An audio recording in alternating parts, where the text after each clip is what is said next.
Let's talk about another company, InfoEdge. The company reported a good first quarter. There has been a stellar margin expansion as well. We have Mr. Chintan Thakkar with us, who's the whole-time director and CFO of InfoEdge, joining us now to discuss the performance and the outlook going forward as well. Mr. Thakkar, good afternoon. Thanks a lot for joining us. Well, it's been a very strong performance as far as your EBITDA margins are concerned. I was just looking at the trend that Rima just told me at 32% in this quarter itself, which is the highest in many quarters. But the real question is it sustainable? What is the margin guidance that you can give us? Look, first, just to clarify that, what you are really looking as the EBITDA margin, which is based on revenue, the way the accounting, defines the revenue, right? The real way to really look at is the total billing and look at the total expenses. So if you really go by the billing, the cash generation, the cash EBITDA, margins are actually much higher than that. So yes, it has been a great quarter. If you look at from the total billing side, it's and I want to emphasize here that this is the 5th consecutive quarter where we are hovering around 60 plus, right? What it also means is that we are growing 60% on the top of last year Q1, where we grew by 60% plus, right? So that's the real significance of the growth story that we are really talking about. And obviously, we are kind of having a good margin also, given that our largest business is growing fastest, and that's the most profitable business. So Naukri is doing great for us. So I think margin is great, right? Now, in terms of how the future margins would move, I think if you really look at the trend of past, many quarters or many years, you will see that usually we are kind of the growth rates and the profit rates are growing in terms of, some kind of tandem, the expenses and the growth rates, right? And that's because, the recruitment business is such that there is some kind of a natural hedge over there, right? So if the recruitment market is very buoyant, yes, the employee cost will go up, but so as our top line grows up, right? And if it's not so great market, I think the increments and everything is also kind of far more sober, and at the same time the growth rate also kind of tapers down, right? So there's some kind of a natural hedge, and I'm just kind of extrapolating based on what the past trends have been. Of course, a lot depends on some of the other businesses where we are still investing, like 99acres and Jeevansathi. How much of the cash that gets generated by the recruitment business that gets consumed by them, right? But given that such high scale of growth in EBITDA as well as in the top line in the recruitment business, I think we are on a sweet spot here. Chintan, afternoon. This is Rima here. Naukri is clearly the big cash cow for the company. But all that is getting used up in 99acres as well as Jeevansathi. So 99acres has reported an EBITDA loss of 35 crore. Jeevansathi has reported a loss of 27.6 crore. What can you guide when it comes to the bottom line for 99acres and Jeevansathi? Yeah. So, let me, clarify two things. One is that, somehow I don't like the word cash cow because it kind of shows that, hey, there's no innovation happening and we are just exploiting what the asset is. That's certainly not true. In fact, inside InfoEdge, Naukri is our youngest team. So, and it's kind of innovating, it's kind of, recalibrating its entire strategy.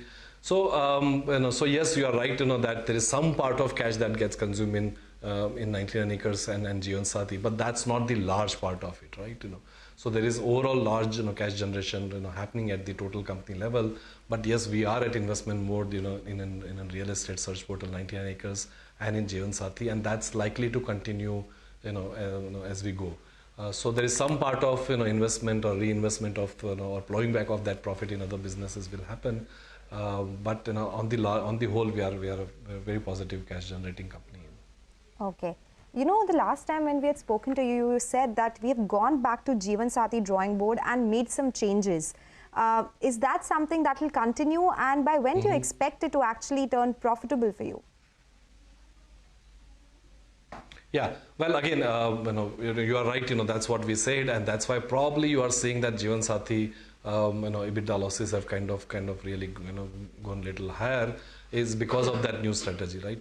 The idea of this strategy is not that we want to kind of go to cash, profit immediately. The idea of the new strategy is to increase the traffic, increase the increase of users, and we have introduced some of the features which are more like freemium type of models. So we are experimenting on that, and probably it will play out in next year or so of how these new features and how we are able to attract an incremental traffic based on that. And after that, we'll really think about saying how would we go about monetizing that traffic. Chintan, before we run out of time, I have to ask you about Somato.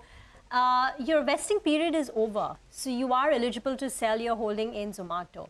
Many of the companies who had invested, many of the investors in Somato have cashed out, like Uber, TPG. What is the thinking when it comes to InfoEdge and its investment in Somato? Well, actually, quite honestly, this is really a board decision, that, how long we continue and in which way we continue and all that. What I can tell you right now is that, look, we are backing in the Zomato and Zomato management team. As you know that, they have gone with, with this whole merger with Blinkit. As a shareholder, we have kind of voted, in favor of that. And we are excited to see how this entire new strategy is going to pan out. We have been supporting Zomato for a long period of years. In fact, we are one of the founding investors over there. So we are very excited about what they are doing. But what we do with the large stock that we have, actually that's something which board has to take a call on that. About it in the current board meet? Did the topic come up? Well, I'm not at liberty to really kind of really disclose this to the markets right now. But as and when anything is being taken, I'm sure we are obliged to go back to regulator and talk about it, right? Okay, Mr. Thakkar, well, we tried on Somato, but what is the next question is all about ad spends, because they have come off slightly this quarter, even as a percentage of sales. What is the ad spend percentage that you would be looking for, you will be guiding for as far as FY23 is concerned, and which segment will you see more ad spends going towards? Yeah, I've already talked about 99acres and Jeevansathi, and yes, that's where most of the ad spends are, and that's likely to continue. There's hardly any ad spend that happens in recruitment business or in our Shiksha education classified business. Most of the spend is in Jeevansathi and 99acres, and as we see that there are green shoots in how the real estate market is evolving. As we are seeing increased traffic in real estate, we will continue to increase our spend in marketing as well. So these are, and that's the real reason why there's a cash burn in these two business is because of the ad spend. So I think that's something which we are likely to continue over next few quarters at least. And then very quickly, the billing is up 60% plus on a year-on-year basis, but it's down 21% on a quarter-on-quarter basis. So 525 crore compares with 665 crore of billing in the March quarter. So can you talk about this quarter-on-quarter drop in billing? Yeah, no, it's a great question. I must clarify that again. Naukri business, the recruitment business, is a kind of a subscription business, and it's a seasonal, right? So that's why I think it's better to compare on a YOY basis rather than quarter over quarter, because it's a kind of, most of the subscription are annual subscription. So there is a kind of a seasonality that's inbuilt into it. So people who had subscribed last year Q1 probably will come back and subscribe to Q1 this year. Similarly, people who had subscribed for Q4, and by the way, Q4 happens to be our largest and biggest quarter in the year. So people who have subscribed in Q4, most of them will come back in Q4 next year and then kind of subscribe again for it. So there is this quarter to quarter change because of the seasonality and because we are in annual subscription type of business model. Okay. All right, Mr. Thakkar, it was a pleasure speaking with you. Thanks a lot for joining us and giving us all those details. Good set of numbers coming in from InfoEdge.